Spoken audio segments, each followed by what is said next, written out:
News के programme व्यक्ति विशेष में आज हम आपकी मुलाकात करवाते हैं श्री के.सी. राठौर साहब से, जो वर्तमान में दतिया में सिविल सर्जन भी हैं डिस्ट्रिक्ट हॉस्पिटल में और आई स्पेशलिस्ट भी हैं। पूरे मध्य प्रदेश में उनका आंखों के ऑपरेशन करने में एक रिकॉर्ड है, यानी उन्होंने कई हजार लोगों को रोशनी दी है। तो सबसे पहले तो इस होली की बहुत बहुत शुभकामनाएं राठौर साहब आपको। थैंक यू सर, आपका भी। आप एक व्यक्तित्व के इतने धनी हैं, क्या मैसेज देंगे लोगों को? आप इतनी सारी ऊर्जा लाते कहाँ से हैं आखिर आप, कि आप कितने सारे पेशेंट को देखना, कितना बिजी शेड्यूल है, और अभी सोनागर जैसी जगह में आप निःशुल्क हजारों लोगों के ऑपरेशन करते थे। देखिए, कार की एनर्जी आपकी क्षमताओं से आती है। मैंने 7 मई को सिविल सर्जन का चार्ज संभाला था। 7 मई कोरोना का पीक टाइम चल रहा था, जब रात भर फ़ोन बजता था जी। रात पर मरीजों के वार्ड से फ़ोन आते थे, प्रशासन के अधिकारियों के फ़ोन आते थे, राजनेताओं के फ़ोन आते थे। पर माई की ऐसी कृपा रही, माननीय मंत्री जी का ऐसा सहयोग रहा। यहाँ दतिया में किसी भी प्रकार का कोई भी क्राइसिस, चाहे ऑक्सीजन से संबंधित हो, चाहे दवाइयों से संबंधित हो, चाहे पलंग से संबंधित हो, पूरे प्रदेश में जहाँ जब कहीं नहीं मिलता था तो लोग दतिया की आशा करते थे। ऐसे पीक टाइम में जब मैंने चार्ज लिया तो लोगों ने मुझसे कहा कि आपकी बड़ी छाती है जो इतनी गंभीर समय में आपने चार्ज लिया, लेकिन जिम्मेदारी लेते हैं तो उसको निभाते भी हैं। जब कोरोना अपने पीक पर था, टेस्टिंग भी होती थी, मरीजों की भर्ती भी होती थी, उस समय हमारे जिला चिकित्सालय के पूरे चिकित्सकों ने मेरा भरपूर साथ दिया। हमारे नर्सिंग ऑफिसर्स ने, हमारे क्लास 1 के अलावा क्लास 3, क्लास 4 सभी कर्मचारियों ने भरपूर साथ देकर उस लड़ाई को हमको जीता। हम उसमें दतिया की जनता का भरपूर सहयोग कर सके। प्रदेश से आने वाले अन्य जिलों से जो मरीज यहाँ आए थे उनको भी अपना जितना दे सकते थे पूरा दिया और उनकी जान की रक्षा की। नहीं तो आखिर में आपने इतनी ऊर्जा, इतनी विल पावर कैसे आपका स्ट्रांग है इतना? ये तो प्रशासनिक चूँकि जिम्मेदारी दी गई है, ऐसा लगता है कि इस पद पर हैं, और चिकित्सीय पेशा एक ऐसा पेशा है जहाँ समय निर्धारित नहीं होता है। आपको यदि इमरजेंसी आई है तो रात में 12 बजे भी देखना है और सुबह 4 बजे भी देखना है। और जब प्रशासनिक पद पर रहते हैं तो ऊर्जा तो आपको दायित्व दिया गया, उसको निभाना है।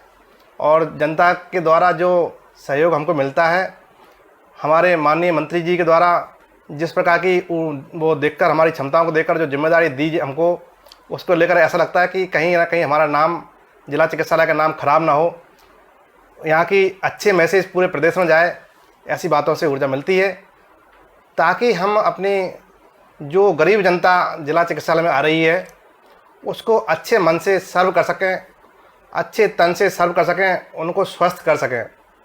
जो सक्षम हैं, समृद्ध हैं, शिक्षित हैं, वो प्राइवेट सेक्टर में भी जा सकते हैं, बाहर भी जा सकते हैं, लेकिन हमारा जो वर्ग, वंचित वर्ग है, किसान वर्ग है, गरीब वर्ग है, जो अपना इलाज अन्यत्र कहीं प्राइवेट सेक्टर में नहीं करा सकता है, वो बड़ी उम्मीद लेकर आता है जी जिला चिकित्सालय में। उन्हीं उम्मीदों से मुझे लगता है कि ईश्वर जब ये अगर हमसे उम्मीद लगा कर आ रहे हैं तो मुझे इनकी उम्मीदों पर खरा उतरना है। मुझे इनकी जो स्वास्थ्य संबंधी तकलीफ़ें हैं उनको ठीक करना है, और जो दायित्व प्रशासन देता है, शासन देता है, उसको पूर्ण करना है। नहीं तो आपने इतनी ऊर्जा प्राप्त की, आपके आने के बाद काफ़ी व्यवस्थाएं दुरुस्त हुई, ये बहुत बड़ी बात है कि इससे विश्व महामारी में आपको चार्ज जब लेने सब लोग बच रहे थे, तो आपको कहीं डर नहीं लगा कि कहीं उल्टा सीधा हो सकता है, ऐसा कुछ हो जाए और हमारे ऊपर ब्लेम आ जाए? नहीं, देखिए, जब पीक पर कोरोना था उस समय मेरी ड्यूटी आईसीयू में लगी थी जी। तब मैंने अपना ये सोच लिया था कि ये होना तो तय है, मुझे भी कोरोना होगा जी।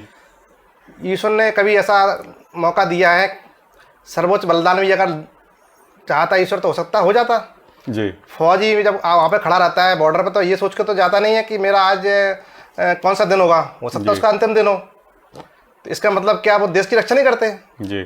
तो चिकित्सक के ऊपर भी एक बार ऐसी जिम्मेदारी आई जब उन्होंने मानवता की रक्षा के लिए अपना सर्वोच्च दिखाने के लिए उनका मौका मिला। उस समय पीठ देना तो धोखा देना होता जी। यदि मैं जनता के लिए, यदि मैं प्रशासनिक अधिकारियों को पीठ दे जाता, इसका मतलब मैं अपनी जो हम कसम खाते हैं चिकित्सीय उससे मुकर जाते, उसको हम रौन देते। हम जिस कदम को खाते हैं लोगों के स्वास्थ्य रक्षा के लिए, उसको हमने पूर्ण किया। जब मैं सिविल सर्जन बना, इससे पहले इसके बाद मैंने देखा क्या क्या व्यवस्था हैं, जैसे कि प्राइवेट एम्बुलेंसेस का हमारे हॉस्पिटल में जमावड़ा लगा रहता था जी। हमारे आदरणीय कलेक्टर संजय कुमार सर के मार्गदर्शन में उन्होंने मुझसे आदेशित किया कि यहाँ पर कोई प्राइवेट एम्बुलेंसेस नहीं देखना चाहिए। हमने वहाँ से सारी एम्बुलेंसेस को बाहर खदेड़ दिया। आज आपको जिला चिकित्सालय में प्राइवेट एम्बुलेंस नहीं दिखेंगे जी। जो उल्टी सीधी दामों पर मरीजों को इधर से उधर ले जाते थे। कोरोना के टाइम पे मरीजों को ट्रांसपोर्टेशन के लिए उल्टी सीधे पैसे लेते थे, तो हमने पैसों का डिस्प्ले करवाया वहाँ पे। Very good. वहाँ पर डेड बॉडीज जो जिनका दुर्भाग्य से हम जिनको नहीं बचा पाए थे, उनकी ट्रांसपोर्टेशन की बहुत तकलीफ थी जी। हमने रोगी कल्याण समिति से एक सब वाहन की व्यवस्था कराई जी। ताकि यदि हम किसी की जान नहीं बचा सके, यदि किसी का इलाज में कुछ खर्च भी हो गया, तो कम से कम वो अपना सब ले जाते समय तो पैसा खर्च ना करे। जी। दूर दराज का कोई गरीब व्यक्ति है, कैसा ही व्यक्ति है, शहर का हो, शहर से बाहर का हो, हमने उसके मृत शरीर को सबको घर तक पहुंचाने में कोई पैसा खर्च नहीं होने दिया उसका। जी। ये जनहितैषी सोच, जनहितैषी इच्छा तब आती है जब हमने उस परेशानी को देखा है। जी। मैं भी बेहद गरीबी के स्तर से ऊपर उठाऊं तो मैंने उस गरीबी के उसको देखा आलम को कि स्वास्थ्य के लिए लोग पैसा खर्च करने में कितना तकलीफ होती है। जी। क्योंकि उनकी और ज़रूरतें जो है गौड़ हो जाती हैं और ज़रूरतें मेन हो जाती हैं, उनको करने में वो स्वास्थ्य को भूल जाते हैं। जी। ऐसे में शासन का, प्रशासन का, जनप्रतिनिधियों का, प्रशासनिक अधिकारियों का जी। ये जिम्मेदारी बनती है कि जो गरीब व्यक्ति है, किसान व्यक्ति है, जो हमारा पीड़ा से ग्रस्त व्यक्ति है, उसको निःशुल्क सेवाएं जिला चिकित्सालय मिले और कम से कम तकलीफ उनको हो। लेकिन सर मैंने देखा है कि लोग 5 मिनट भी मास्क लगाते हैं, बोले भड़बड़ी होने लगती है, बोले सांस उखड़ रही है, लेकिन डॉक्टर से जहाँ 24 ड्यूटी पे 10-10 घंटे कंटिन्यू पूरा नीचे से ऊपर तक मास्क लगा के, तो ऐसे में कैसा लगता होगा? वो एक बुरा वक्त था, कठिन दौर था जी। कोई इच्छा से तो नहीं, वही तो मैं कह रहा हूँ, उसके बाद ही ब्लेम लगाए जाते हैं। देखिए आप देख रहे हैं आर्मी में कितना खड़े रहती है और क्या क्या पहने रहते हैं, कितने सारे औजार लिए रहते हैं, भरे रहते हैं। आपको क्या लगता है वो सुकून में खड़े रहते हैं? जी बिल्कुल। लेकिन वहाँ का लिबास, वहाँ की आवश्यकता ये है जी। ऐसी उस समय कार्य करने की आवश्यकता पीपी किट थी, मास्क था, जो लिबास जो प्रोटोकॉल है उसको पालन करना ही पड़ेगा। जी। भाई अपनी जान तो बचाना ही है, सामने वाले को भी सुरक्षित करना है आपको।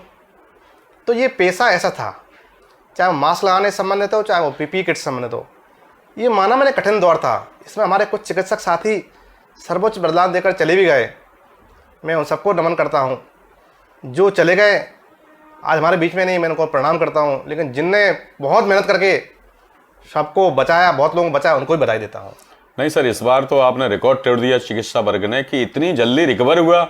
ओमिक्रॉन का खतरा जो जा रहे थे, लेकिन उसके बाद भी आप बधाई के पात्र हैं, बहुत जल्दी रिकवर कर लिया मात्र 29 दिन के अंदर। नहीं देखिए, वो एक वेरिएंट का मैटर था कि उसमें फैटेलिटी कम थी, मतलब वो जो खतरे वाली चीज़ें वो कम थी जी। लेकिन हम पूरी तैयारी से थे जी। हाँ, हमारे पास 2 ऑक्सीजन प्लांट थे, पीएसए प्लांट थे, 2 एलएमओ प्लांट थे। हमारे पास बेड्स की क्षमता दूसरी वेव से इस बार 6 वेव में डबल थी जी। हम पूरी तरह से मुस्तैद थे। ईश्वर का अच्छा ये रहा कि उस वेरिएंट में इतना खतरा नहीं था कि हमने उसको जो हमारी तैयारी थी उनकी उपयोगिता नहीं हो पाई जी। परंतु जो हमारे ऑक्सीजन प्लांट्स लग गए, जो हमारे बेड्स बढ़ गए, आज वर्तमान में उपयोग में आ रहे हैं हमारे। हमारा लाखों का खर्चा सिलेंडर भरवाने होता था, ऑक्सीजन सिलेंडर भरवाने के लिए गाड़ी जाती थी जहाँ जहाँ प्लांट लगे होते हैं। आज हमारे हॉस्पिटल में प्लांट लगा हुआ है, लिक्विड मेडिकल ऑक्सीजन प्लांट लगा हुआ है। अगर 2 महीने भी ऑक्सीजन नहीं आएगी तो सिलेंडर नहीं आता है, क्योंकि वो काफ़ी लंबे समय चलता है जी। तो ये जो हमने व्यवस्था की थी मरीजों के लिए की थी, माना कोरोना चला गया, नहीं ऑक्सीजन तो परमानेंट व्यवस्था सॉल्यूशन तो हो गया परमानेंट उसका। तो आवश्यकता आविष्कार की जननी है। Very good. उस समय ऐसी आवश्यकता हुई ऑक्सीजन प्लांट के, तो पीएसए प्लांट लगे, एलएमओ प्लांट लगे, ऑक्सीजन की लाइन डल गई जी। हो सकता है कोरोना नहीं आता तो ऑक्सीजन की लाइन डलने में, एलएमओ प्लांट लगाने में, पीएसए प्लांट लगाने में हमको बरसों लग जाते हैं जी। शासन सोचता नहीं उस तरफ, चिकित्सक सोचते नहीं उस तरफ जी। तो ऐसी त्रासदी में भी हमारे पास कुछ प्लस मिला जी। हमको कुछ अच्छा मिला। उससे हमने मानवता को आगे के लिए सुरक्षित करने के लिए बहुत सारे उपाय ढूंढ लिए। जी। वैक्सीन बनकर आई, लोगों ने मैं अच्छे से प्रेरणा आ गई, लोगों ने वैक्सीनेशन लगवाया। जो अफरा तफरी विदेशों में मची, अमेरिका जैसे देशों में मची, वो कम से कम प्रदेश में और दतिया में तो बिल्कुल नहीं मची। यानी पूरे देश में ही नहीं मची, और दतिया तो आपके बहुत ही उससे अच्छी बहुत ही अच्छी स्थिति में रहा। और सर सबसे बड़ी बात तो ये है कि आप दतिया जैसी छोटी जगह में मेडिकल कॉलेज बनने के बाद बाहर से, यानी झांसी, ग्वालियर, निवाड़ी, आसपास, टीकमगढ़, यहाँ से पेशेंट आए, लोग दतिया को देख रहे थे। देखिए उसमें क्या है, दतिया को लोगों ने पहले अंडर एस्टिमेट किया जी, लेकिन जब दतिया के परिणाम अच्छे गए, लोगों को लगा कि यहाँ पे मृत्यु दर कम है जी, यहाँ पर ऑक्सीजन बेड मिल रहा है, यहाँ ऑक्सीजन मिल रही, फिर लोग आगरा से तक आए, दिल्ली तक लोग, क्योंकि इंटरनेट पर देख लेते थे जी, इंटरनेट पर मेरा नंबर दिया हुआ था, रात में 2-2 बजे कॉल आता था आपके पास कि वैसे साहब आपके यहाँ बेड खाली सो हो रहा है जी। पर हमारी प्राथमिकता ये रहती थी पहले हमारा दतिया का मरीज को मिलना चाहिए जी, पहले हमारा दतिया का मरीज सर्व हो, पहले मेरे प्रदेश का मरीज सर्व हो, इसके बाद अन्य प्रदेश का। मानवता चाहे प्रदेश की हो चाहे बाहर के प्रदेश की हो, माना भाई मरीज है जी, परंतु फिर भी हमारी जिम्मेदारी प्रदेश शासन ने दतिया के लिए फिक्स की थी जी, हम दतिया के लिए पूरी तरह से समर्पित रहते थे। इसके बाद यदि कोई पलंग या कुछ बचता था तो अन्य लोगों को लिए सर्व करने से मना नहीं करते थे, उनके लिए भी हमने पूरी तरह से सर्व किया। सर एक एम्बुलेंस वाली बात जो आपने की पूरी तरह से बंद के लिए, वर्तमान में मैंने ऐसा अनुभव किया है, मैं 2-4 बार गया हूँ, तो जो ड्यूटी डॉक्टर रहता है वो प्रेरित करता है जहाँ तक पेशेंट को हो ग्वालियर रेफर किया जाए झांसी की जगह, और उसमें सपोर्ट करते हैं एम्बुलेंस वाले जाके, देखिए क्योंकि लॉन्ग डिस्टेंस बनता है इसलिए। नहीं, उसमें उसके 2 पहलू हैं। एक तो यूपी लग जाता है यहाँ से झांसी से, जी, कई बार ऐसा होता है कुछ योजनाएं प्रदेश में संचालित हैं, हमें ऐसा लगता है झांसी में उनका क्रियान्वयन ठीक से ना हो पाए, जैसे कि आयुष्मान कार्ड है जी, आयुष्मान से संबंधित योजनाएं हमारे प्रदेश में संचालित हैं, यूपी में भी संचालित हैं, लेकिन उनका क्रियान्वयन हम अपने प्रदेश के, हम अपने जिले के मरीज को जितना अच्छा ग्वालियर में दिला सकते हैं उतना हमें झांसी का आइडिया नहीं रहता है जी, क्योंकि उनका प्रशासनिक कंट्रोल हमारा उनके ऊपर नहीं है। जी, हम ग्वालियर के सिविल सर्जन से बात कर सकते हैं, बिल्कुल हम राइट, ग्वालियर के सीएमएचओ से बात कर सकते हैं, जी, हम ग्वालियर के डीन साहब से बात कर सकते हैं, जी, हम झांसी के बाड़वाई तक से बात नहीं कर सकते, बिल्कुल, बाड़वाई भी हमारी बात नहीं सुनेगा। जी, तो जो सर्विसेज हम ग्वालियर में दिलवा सकते हैं मरीज को, झांसी के लिए हमारे डिफिकल्ट रहता है। एक बात, दूसरा बात, हमारा जो ट्रांसपोर्टेशन सिस्टम है वो 108 से संचालित होता है, पूरा सेंट्रलाइज है, कॉल आता है। हमारा पहली प्रायोरिटी रहती है कि प्रदेश से नियरेस्ट जो है ग्वालियर को लेकर जाए। जी, पहली प्राथमिकता ये रहती है कि रेफर करने की जरूरत ना पड़े। जी, ये था कहता है बहुत इमरजेंसी है, लाइफ सेविंग प्रोसीजर हम नहीं कर पा रहे हैं, किसी वजह से रेफर करना पड़ रहा है, तब ऐसी स्थिति में जाते हैं। अन्यथा हमारा रेफरल सिस्टम पहले से काफी दुरुस्त हुआ है, बिल्कुल कम हो गया है। आप ये मान के चलिए जितना पहले होता था उसका 20% भी रेफरल नहीं होता है। जी, आज के टाइम पर हमारे पास एक से मेडिकल कॉलेज में 1 से सर्जन हैं जो हर तरह की कॉम्प्लिकेटेड सर्जरीज कर रहे हैं। जी, हर तरह की इमरजेंसी सर्जरी, ऑर्थोपेडिक सर्जरी हो रही हैं, आई सर्जरीज हो रही हैं, जनरल सर्जरी हो रही हैं, सीजरियन सेक्शंस हो रहे हैं। रात में 6-6 8-8 ऑपरेशन होते हैं। हमारे चिकित्सक रात में 8 दिन भर रात भर नहीं सोते हैं क्योंकि वो ऑपरेशन करते रहते हैं। जी, बस केवल ये जो ऑपरेशन कर रहे हैं इनकी बात पब्लिक तक पहुंचे, जी, इसका माध्यम आप है। नहीं वो तो कि हमारे जो सर्जन्स हैं रात में भी सीजरियन सेक्शन कर रहे हैं। हमारी मातृ मृत्यु दर बाकी जिलों से काफ़ी अच्छी है। बहुत हमारी कम है। इन्फेंट मोर्टेलिटी रेट जो कि किसी भी जिले का, किसी भी प्रदेश का, किसी भी देश का सूचकांक होता है कि वहाँ की स्वास्थ्य सेवाएं कैसी हैं। जी, infant mortality rate, maternal mortality rate, इसमें हम काफ़ी इम्प्रूवमेंट किया है। जी, हमने काफ़ी सुधार किया है। कोशिश करते हैं कि किसी भी प्रसूता को, किसी भी जननी को, किसी भी माता को कोई तकलीफ ना आए, उनको डाइट मिले, उनको पौष्टिक आहार मिले, उनको गर्म पानी पीने को मिले, लड्डू मिले खाने को। जो सुविधाएं, जो पारिवारिक सुविधाएं वो घर पर मिलती हैं उनको वो हम यहाँ देते हैं। उनको उपचार तो चिकित्सक का काम देना ही है, साथ साथ उनके लेटने की व्यवस्था, खाने की, पीने की, सब तरह की व्यवस्था हम जिला चिकित्सालय में आज उपलब्ध करा रहे हैं। ये तो बात हुई मैटरनिटी की। आज हमारे पास डायलिसिस की 3-3 मशीनें हैं। हमारे पास हर महीने 100 सेशन डायलिसिस के हो रहे हैं। जी, आज हमारा मरीज डायलिसिस के लिए एक भी बाहर रेफर नहीं होता है। नहीं तो डायलिसिस कराना तो हर आदमी एक सप्ताह में 4-4 हज़ार रुपये प्राइवेट सेक्टर जाकर देता था। बिल्कुल, आज डायलिसिस जैसी सुविधा जिला चिकित्सालय में उपलब्ध है। Bat lab reagent, WLR lab हमने अभी इसका प्रारंभ कराया है। जी, आप किसी भी डॉक्टर को दिखा के आओ, चाहे प्राइवेट में, चाहे किसी भी मेडिकल कॉलेज में, चाहे जिला चिकित्सालय में, सारी जांचें निःशुल्क होती हैं। बिल्कुल, थायराइड प्रोफाइल, बायोकेमिस्ट्री प्रोफाइल, कितनी भी जांचें हैं जिनकी 1000 2-2 रुपए अन्य लैब पैथोलॉजी लैब में लगते हैं, वो जांचें आज हम जिला चिकित्सालय में निःशुल्क उपलब्ध करा रहे हैं। और वो भी ऐसी स्थिति में कि आपको रिपोर्ट लेने में नहीं जाना, आपके व्हाट्सएप नंबर पर रिपोर्ट पहुंच जाएगी। Very good. अच्छा सर, ये आपका लिख कुछ मशीन खराब है, थायराइड की बोला आपने, थायराइड की जांच तो मस्क्योर बोले केमिकल ही नहीं आ रहा है। नहीं, अब स्थिति बदल गई है। आज के दिन आपके 4 संभालने के बाद स्थिति बदल गई है। बैट लैब रिएजेंट जो लैब स्टार्ट हुई है ये पीपीपी मॉडल पे है जी। प्राइवेट मॉडल, उसकी मशीन लगी हुई है, हमारे एम्प्लॉइज काम कर रहे हैं और जितना भी वो जांचें करती है उसका पेमेंट शासन देती है जी। तो यदि मशीन खराब होती है उनके 5000 रुपये पर डे फाइन लगेगा उन पर जी। फाइन लगने के डर से वो अपनी कैसे भी करके आपकी जांच जो है करा के देंगे आपको। अगर उनके पास जांच नहीं है वो आपके प्राइवेट करा के देंगे, लेकिन आपको जांच के लिए डिनाई नहीं कर सकते, जांच के लिए वो आपको मना नहीं कर सकते। अच्छा, MIR और CT स्कैन को लेके कुछ व्यवस्था की है आपने? MRI का जो प्रोक्योरमेंट है वो राज्य शासन से होना है, स्टेट लेवल से होना है जी। CT स्कैन कोरोना टाइम में बहुत अर्जेंट नीड थी तो कई मेडिकल कॉलेज में पहुंच चुकी है जी। दतिया मेडिकल कॉलेज में CT स्कैन को जो कंपनी लगाने वाली थी उससे कुछ अनुबंध में लेकर प्रॉब्लम हुई, इसलिए अभी तक नहीं लग पाई है। लेकिन ऐसा बहुत कम बीमारी है जो CT स्कैन में डायग्नोस होती हैं और एक्सरे पे ज़्यादातर चीज़ें पकड़ में आती हैं। हमारे पास डिजिटल एक्सरे हो रहा है, बिल्कुल राइट। हमारे पास अल्ट्रासोनोग्राफी हो रही है, हम ज़्यादातर चीज़ें ऐसे पकड़ लेते हैं जी। बहुत रेयर जरूरत पड़ती है तो उसके लिए भी हम किसी ना किसी तरीके से उनका CT स्कैन करा देते हैं, चाहे वो मेडिकल कॉलेज से कराएं ग्वालियर से या अन्य जगह से कराएं जी। जी। अच्छा सर, नया क्या कुछ करना चाहेंगे? आपने काफ़ी डेवलपमेंट किया है, काफ़ी मैंने अनुभव किया है, काफ़ी चेंज हुआ, क्योंकि मेरे भी फादर एडमिट थे, बहुत ही सीरियस कंडीशन में थे, आपने खुद देखा था। उसके बाद पूरे तरीके से 100% ठीक हुए। मेरे को नहीं लग रहा था ठीक हुए, लेकिन डॉक्टर्स ने आपके कहा नहीं हम पूरी कोशिश कर रहे हैं, पूरा ठीक करेंगे। देखिए हमारी कुछ प्रायोरिटी ऐसी है कि हम रोगियों के साथ साथ उनके अटेंडर्स के लिए कुछ अच्छी व्यवस्था करें जी। जैसे हमने टीन सेट लगवाया अभी उनके बैठने के लिए जी। ठीक है। हमने गर्मियों के लिए सारे वार्ड्स में कूलर की व्यवस्था जहाँ जहाँ नहीं है वहाँ कूलर, जहाँ संभव है वहाँ AC। हमारे पास रोगी कल्याण समिति में पर्याप्त बजट है जिसको लेकर के हम चिकित्सालय को चकाचक रखना चाहते हैं जी। हम जो हमारे बाहर से आने वाले लोग हैं उनके लिए हम हॉस्पिटल में एक रोगी कल्याण यानी कि मरीज फ्रेंडली हॉस्पिटल बनाना है हमको, patient friendly hospital. Very good. कि पेशेंट घुसे तो उसका एरो लगा रहा है कि हमको यहाँ पानी के लिए जाना है या पर्चा बनाने के लिए जाना है हमको, या फिर यहाँ मेरा ये डॉक्टर मिलेगा, सब कुछ उसको साइनेज से मिले।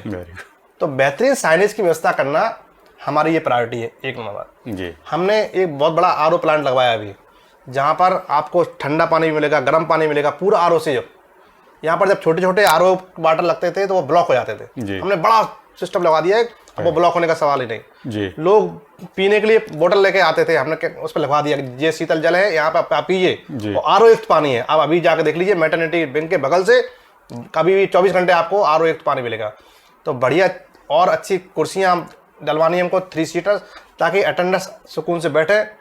साथ ही साथ हमको मरीजों की सुकून के लिए डॉक्टर्स अच्छे से इलाज कर सकें, इसके लिए एक टोकन सिस्टम और प्रारंभ करना हमको।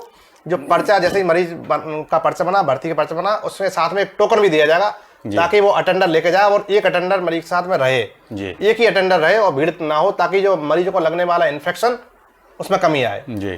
तो अगली प्रायोरिटी हमारी टोकन सिस्टम की है। और बाकी राउंड द क्लॉक हमारे चिकित्सक, चाहे वो मैटरनिटी विंग हो, चाहे वो PIC हो, चाहे वो SNC हो, सब जगह, चाहे वो इमरजेंसी हो, पूरे टाइम चिकित्सक उपलब्ध रहते हैं। हमारे मेडिकल कॉलेज आने से चिकित्सकों की कमी पूरी तरह से खत्म हो गई है जी। हर विधा का चिकित्सक हमारे पास है। हम सिविल सर्जन रहते हुए भी आई सर्जरी मैं अभी भी करता हूँ। मैं बिल्कुल सिविल सर्जन रहने के बाद भी इस साल मैंने 300 से ज़्यादा ऑपरेशन किए, जबकि सिविल सर्जन रहते हुए प्रशासनिक मीटिंग्स से लेकर सारे विभाग देखने पड़ते हैं, सारे स्टाफ देखना पड़ता है, सारे जो प्रोग्राम्स देखते हैं उनको देखना पड़ता है। इसके बाद भी मैं आज आई सर्जरी करता हूँ, मैं अपने ऑपरेशन जाए करता हूँ। आपके पहले नहीं हुआ ना ये मैं किसी व्यक्ति विशेष पर कमेंट नहीं कर रहा हूँ, लेकिन हाँ मैं ये चाहता हूँ जो चिकित्सक जिस विधा का है वो किसी भी पद पर रहे, अपने विधा का कार्य करे जी। जैसे मैं आई सर्जन हूँ, मैं आई सर्जरी कर रहा हूँ। मेरे मुख्य चिकित्सा एवं स्वास्थ्य अधिकारी डॉक्टर कुरेले साहब हैं, वो LTT सर्जन है। पूरे सर्दियों भर उन्होंने LTT सर्जरीज की, साथ साथ कोरोना का उस समय 3rd वेव चालू हो गई थी, सैम्पलिंग का कार्य, मरीजों का कार्य, सारा काम देखते थे। Very good. आज लोग ये दाद देते हैं कि जिला चिकित्सालय में जब प्रदेश स्तर से कोई अधिकारी आता है तो ये कहता जी। है कि आपकी टीम बहुत अच्छी है। वही। मतलब दोनों सर्जन है, दोनों खूब सर्जरी करते हैं, खूब काम करते हैं। जी। तो मैंने कहा कि हम तो हॉस्पिटल में रहते हैं पूरे टाइम सर, कभी एलटीटी कर रहे हैं तो हम आई सर्जरी कर रहे होते हैं। तो जब हम सर्जरी खुद करते हैं तो हमें मालूम रहता है कि वार्ड में क्या दिक्कत है। जी। जब हम ऑपरेशन खुद करते हैं तो हमें मालूम रहता है कि मरीजों को क्या जरूरत है। जी। हम उनकी ज़रूरतों को महसूस कर पाते हैं, हम उनकी नीड्स को देख पाते हैं क्या नीड्स है, तब उस पर हम इम्प्रूवमेंट का सोचते हैं। जी। अच्छा सर, एक प्रॉब्लम और है, आपने जो इमरजेंसी वार्ड की बात छोड़ी है, जब मैंने ये अनुभव किया वहाँ ओनली केवल 4 बेड पड़े हैं उस आईसीयू में। बिल्कुल, मैं आपकी बात को पकड़ गया लेकिन हूं। वहाँ सबसे बड़ी प्रॉब्लम वो नहीं है, सबसे बड़ी प्रॉब्लम ये है जो कंबल वगैरह जो बिछाने के लिए किसी भी बहुत ही पेशेंट आ रहा है इन्फेक्टेड, लेकिन वही दिया जा रहा है कि उसको चेंजिंग नहीं हो रहे हैं। ये आपने एक अच्छा विषय उठाया। एक तो विषय उठाया कि 4 पलंग। जी। आज जब थर्ड वेव में पेशेंट एडमिट नहीं हुए, कोरोना नेल है, तो जो कोरोना के लिए वार्ड तैयार किया गया था, कोरोना का आईसीयू तैयार किया गया था, वो पूरा ब्लैंक पड़ा हमारा। जी। तो अब हमारा नेक्स्ट प्लान है जो ट्रॉमा सेंटर है वो ट्रॉमा सेंटर ही रहे, मतलब वहाँ पे एक्सीडेंटल पेशेंट ही आए केवल। जी। जी। और जो नॉर्मल पेशेंट और इमरजेंसी कोई पेशेंट है जो पुरानी मेटर्निटी विंग है, हम उसको कैजुअलिटी कन्वर्ट करने जा रहे हैं। Very good. तो वहाँ पर पलंगों की कभी कमी नहीं है। ऐसा नहीं होगा कि इमरजेंसी में बेड नहीं मिला, इमरजेंसी में आप आकर भर्ती हो जाएंगे, पूरा इलाज मिल जाएगा, इसके बाद नेक्स्ट डे राउंड होगा तब आप संबंधित वार्ड में जाएंगे। जी। एक चीज़ आज के टाइम पे हमने हर वार्ड में, कल ही मैं आपको कल का दिखाऊंगा आपको, डिस्पोजल बेडशीट्स इतनी दे दी हैं कि यदि कोई गंदी कर देता है, आपकी धुल के नहीं आ पाती हैं, आप डिस्पोजल बेडशीट यूज कीजिए। जी। मरीज की संबंधित सुविधाओं में कोई कमी नहीं आने देंगे। शासन हमको फंड में कोई कमी नहीं दे रहा है, शासन पर्याप्त बजट दे रहा है। जी। बस केवल थोड़ी सी इच्छा शक्ति जरूरत है, लोग उसके लिए ये इच्छा दिखाएं हमें करना है। जी। हमको ऐसा लगा कि नहीं बेडशीट्स की कमी क्यों होगी, जी। भाई पेशेंट आया दूसरी मिलना चाहिए, आप डिस्पोजल बेडशीट मिलेगी आपको। आज भी जाकर देख लीजिए, सारे पलंगों पर जहाँ नॉर्मल बेडशीट नहीं होगी और डिस्पोजल बेडशीट नहीं, मैंने देखी है। और मैं अब आपको वहाँ पर डिस्प्ले करा दूंगा कि यदि किसी को लगता है कि मेरी ये बेडशीट यूज की हुई है, आप उसको उपयोग ना करें, आप डिस्पोजल बेडशीट की मांग करें, डिस्पोजल बेडशीट लगी आपको बिल्कुल वैसे ही जैसे रेलवे में मिलती है। Very good. आप एक पेशेंट, एक गया यात्री, दूसरा आया, उसको नया पैकेट मिलेगा। ऐसा ही जिला चिकित्सालय में भी आपको नया पैकेट मिलेगा। नहीं, शुरू होने लगा है, मैंने खुद ली है सर। यस। नहीं, बस मैं कंबल की बात कर रहा हूँ जी। केवल ओनली 4 कंबल हैं। सिस्टर को मैंने देखा कितनी प्रॉब्लम्स होती हैं। जी जी। उन्हें इतने कितने इन्फेक्टेड पेशेंट आते हैं, उन्हीं को वो यूज किए जाती है। उस पर हमने ये साला आपने मुद्दा उठाया, तो कवर सिस्टम जो था पहले भी था, कवर क्यों नहीं लगाए, या कवर धुल के आते हैं उनके। जी। कभी कोई सर्दियों में ऐसा होता है कि ज़्यादा सर्दी पड़ गई, धूप नहीं निकल आई, तो वो धुलने वाला जो देता है, सप्लाई करता है हमको, वो टाइम से डिलीवर नहीं कर पाता है। ऐसे स्थिति में क्या है कि हमने कुछ सहयोगी संस्थाओं से, स्वयंसेवी संस्थाओं से आह्वान करके कंबल बैंक स्टार्ट करवाया बाहर। जी। जहाँ आप 100 रुपये जमा कर दो, केवल जमा करना है, देना नहीं है। जी।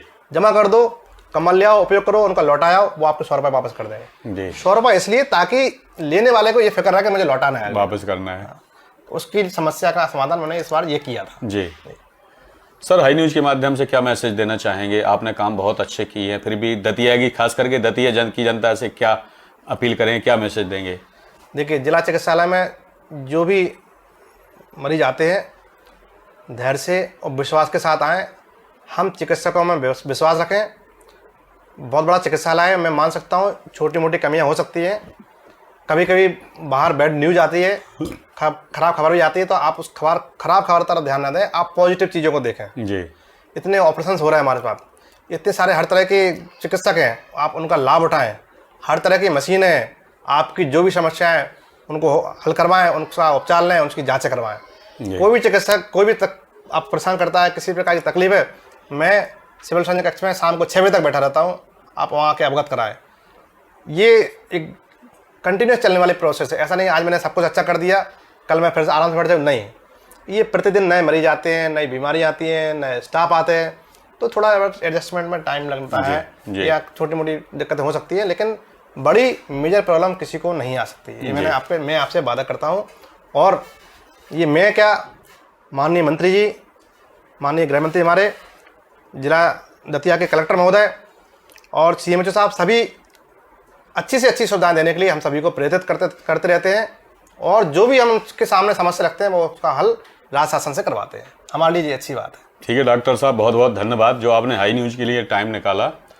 ये थे डॉक्टर राठौर साहब, जिन्होंने एक व्यक्ति विशेष में आज बताया कि किस प्रकार उन्होंने दतिया के हॉस्पिटल की व्यवस्थाएं दुरुस्त कर रहे हैं। और उनकी बहुत बड़ा अचीवमेंट है कि ऐसे समय में उन्होंने चार्ज लिया था जब विश्वव्यापी महामारी फैली थी और त्राही त्राही मची थी, लेकिन वह वाकई में बधाई के पात्र हैं। इसके लिए हाई न्यूज़ जल्दी ही उन्हें पहले भी सम्मानित कर चुकी है, लेकिन पुनः राजधानी में जल्दी ही उन्हें सम्मानित करेगी। बहुत बहुत थैंक यू। ओके।